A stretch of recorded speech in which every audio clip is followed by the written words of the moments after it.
beloved Boss Mike Cervera. Ano po? So eto na mga kababayan ko. Nako, grabe ito ha. Oo, may posibilidad po na mapanagot si dating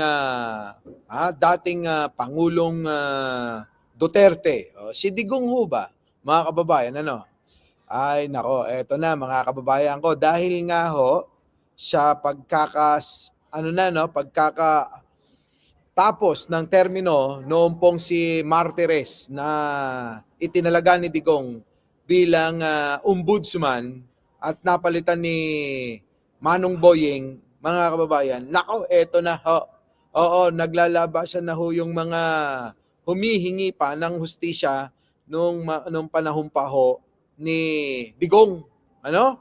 Nung panahon pa ni Digong, isa na ho nga rito si Gordon. Ano po? Si Gordon ho, mga kababayan ko. Abay sumisigaw ho ngayon mga kababayan na kailangan panagutin si Digong sa kanyang kasalanan sa pamamagitan ng pagnanakaw sa bayan. Nagnakaw daw ho mga kababayan, nandambong daw ho si Digong sa pamamagitan po ng Parmali. Yan po yung Parmali scandal kung inyo pong natatandaan. Ano po?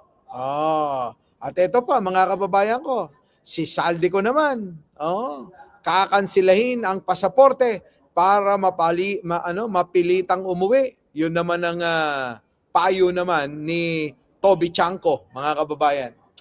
Tindi ng mga politikong ito, pare-pares naman magnanakaw. Ngayon ho, mga kababayan ko, ganun talaga. Wala tayong magagawa dyan mga kababayan. Kung kalakaran talaga sa mga politiko yan, ano?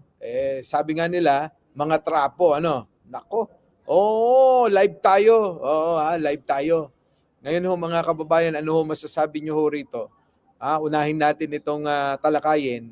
Itong si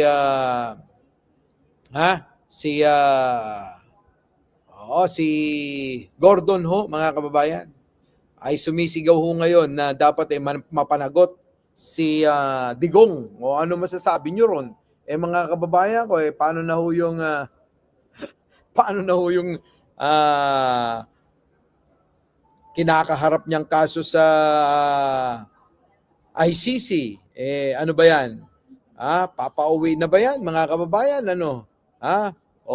Sabi nga ni Gordon, mga kababayan malinaw na malinaw. Mga kababayan.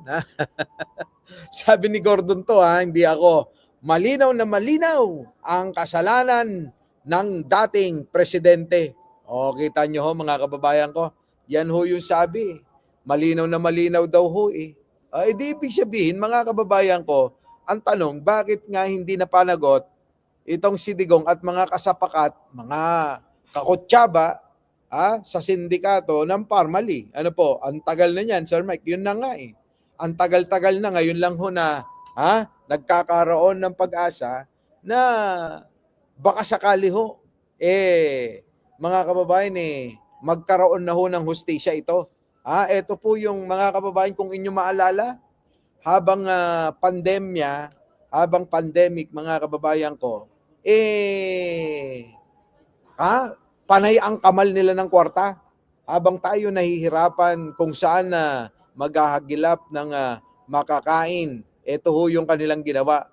Yung pong gumawa sila ng moro-moro na proyekto na hindi naman kailangan ho ng tao. Yon, naaalala nyo po ba yung pinagsusuot kayo ng face shield at hindi kayo pwedeng lumabas ng bahay nang walang face shield? Tandaan nyo ho ba yon? Oo, di ba? Michael Villarino, shoutout na sa'yo, paulit-ulit. Sana nga mapabilis na ang pag-usad, sabi ni JC. Yun yung bawal kang lumabas kasi uhulihin ka ng barangay tanod o kaya pulis. Di ba? Yun po yun, yung hindi ka pwedeng pumasok sa mga establishmento kung wala kang suot-suot na face shield bukod dun sa face mask. Mga kababayan ko, biruin ninyo ho mga kababayan sa buong mundo pala mga kababayan, tayo lang ho nagsuot nun So ibig sabihin, inimbento lang ni Digong yun. Oo, inimbento lang ni Digong yung face shield para po pagkakitaan. Yun po yung sinasabi ni Gordon na malinaw na talagang etong si Digong ay may ginawang pagnanakaw sa bayan. Yun po yun. Malaki kinita nila dyan. Ayun na nga. Di po ba nawala ho yan? Di po ba yan ho ay iniimbestigan sa Senado? O di po ba ang nangyari ho mga kababayan siniraan ng mga DDS si Gordon nung panahon na yan? Kita nyo, pinaniwala ni Digong na etong si Gordon ay kung ano-ano. Ganun ho lagi ang style ni ni sino to? Ni Digong, di ba? Ganun lagi style ni Digong, mga kababayan ko. Yung po bang kapag ka ikaw kumontra sa mga gawain niyang pagnanakaw sa bayan, sisirain ka niya, gagawan ka ng issue ng kung ano-ano. Tignan nyo, wala akong pagkakaiba yan. Diyan kay Trillanes, ganun din ang ginawa nila. Ganun din kay De Lima. At marami pa hong iba. Di po ba? Yun ho ganun katindi si Digong manira ng mga kalaban sa politika. Na ngayon ho, mga kababayan ko, ay eto na. Mukhang nakakakuha na ng pagkakataon. Mukha hong umikot na yung gulong. Ano po? Di ba? Mukhang umikot na ho yung gulong para kay Digong. Na ngayon mga kababayan, tila ba uusigin, sisingilin, uusigin ng mga taong dating mga kababayan nasagasaan ni Digong. Hindi lang ho nasagasaan, kung hindi itong kanilang pinaglalaban ay mabigyan na ho ng hustisya. Alaka, mga kababayan ko. Yari dito sa Swiss walang face shield. Unless kung malubha ang sakit, yun na nga. Yung ginawa ni Digong mandatory ho yan. Di po ba? Mandatory ho yung face shield na yun, mga kababayan ko.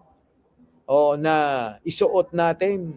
Araw-araw ho mga kababayan Sa ginawa ng Diyos tuwing tayo lalabas ng bahay, kailangan naka-face shield na agad Di po ba? Nakakalabo pa nga ng mata yun di po ba?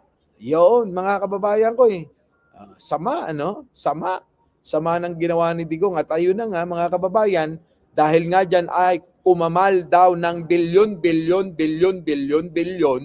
si Digong at kanyang mga kasindikato dito sa papalaganap na itong face shield na to.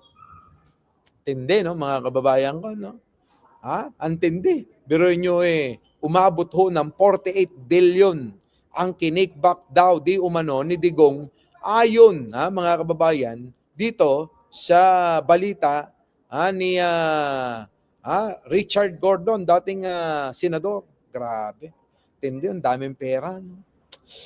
Kapag ka pera talaga mga kababayan sa gobyerno, parang papel lang na pinagtatalunan, pinagkakaguluhan, Grabe 48 billion mga kababayan ko. Tindi Oo, tindi. Malupit mga kababayan 48 billion. Kahit lang ho kapiraso nun Ano po? Kahit ho kapiraso lang ho nun mga kababayan ko. Pwedeng-pwede na sa atin, Oo. Wala Si Digong lang yata ang nakikinabang nung panahon ng kanyang panunungkulan Siyempre, sabi niya, bihira lang maging presidente, nakawin natin hanggang kaya nating nakawin. Ganun ho yata yung ginawa mga kababayan, Parang sinasabi, nakawin natin kasi minsan lang tayo magiging presidente. Parang si Sara, minsan lang magiging vice president kaya na nagnakaw Mga kababayan, ang dami nyo naman binili. Dami ba yan? May nalaglag ko yan. Di ba? Grabe, anong oras ka ulit magla-live? Mamaya ho, siguro mga alas 7 ng gabi. Opo, alas 7 ho kasi sigurado yun. Mga ganun, mga 6 to 7. para mga kababayan, makapag live tayo ng maayos-ayos. Kasi ngayon, nag-aantay po kami ng sundo. Oo.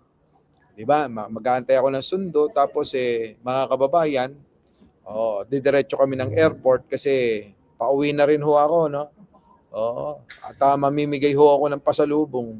Oo. Sa inyo, swertihan na lang ngayon mga kababayan, puntahan naman ho natin itong panawagan naman sino to? Ni Toby Chanko. Alaka. Dali lang, iinom lang ho ako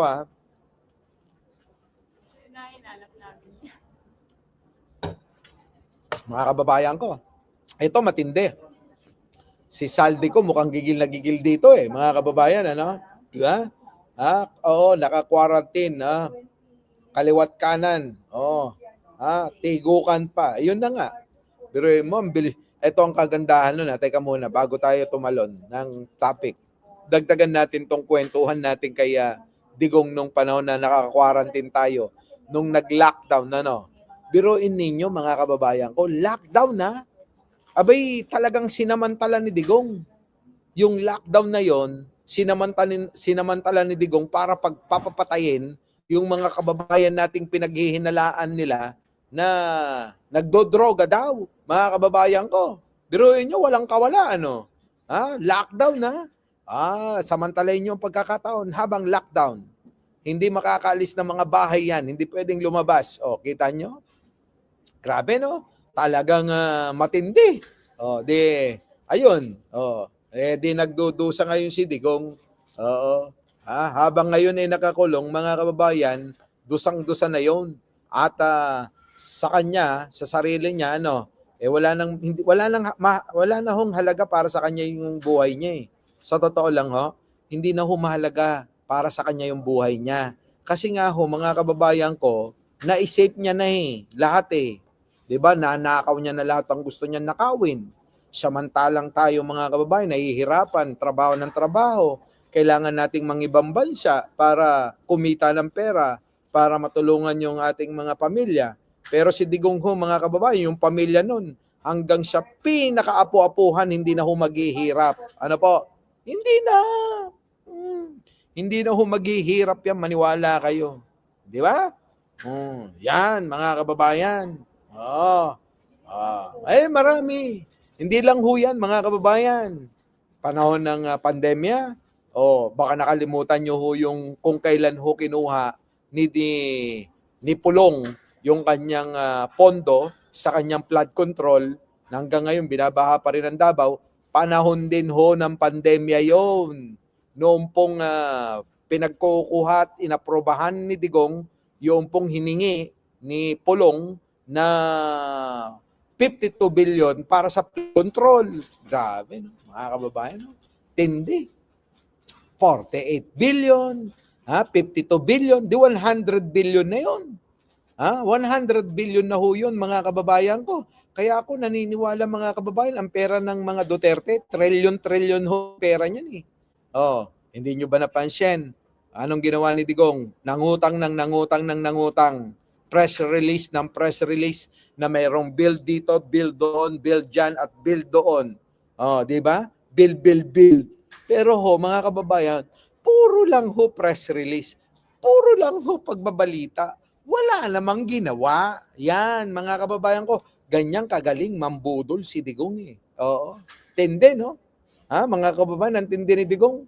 Bang klase yung utak sa pambubudol nagets nyo? Eto na. Sige, kung okay na, punta na tayo dito, mga kababayan ko. Dito kaya ito yung mga kababayan pala naku, mga kababayan, hindi ko na naipakita. Ayan sabi niya maliwanag na maliwanag ang kasalanan ni dating presidente. Sabi ni Gordon, mga kababayan ko. Umaabot ng 47 billion. Nako, grabe. Ang ninakaw. Kita nyo, siya formal scandal. Nino, ni Digong, di ko makita. Labo. Mga kababayan ko, deserve niya. Mabulok sa ICC. parang kulang pa nga yun. Kahit po bulukin natin si Digong sa ICC, kulang pa ho yung, kulang na kulang po yun. Sa totoo lang. Di ba? Kulang na kulang yun. Mabulok siya. Dapat nga ho mga kababayan habang butot balat na siya, itali natin sa poste ng flagpole dyan sa Luneta. Siya tabi po ni Jose Rizal. Lahat ng dadaan, kukurot, pagkurot mga kababayan, Oo. Kukurutin na lang natin ng nail cutter, po, mga kababayan. Para makabawi-bawi mga Pilipino na yan, Grabe. Tindi. Magnanakaw si Digong. Mga kababayan ko Our beloved Boss Mike Cervera.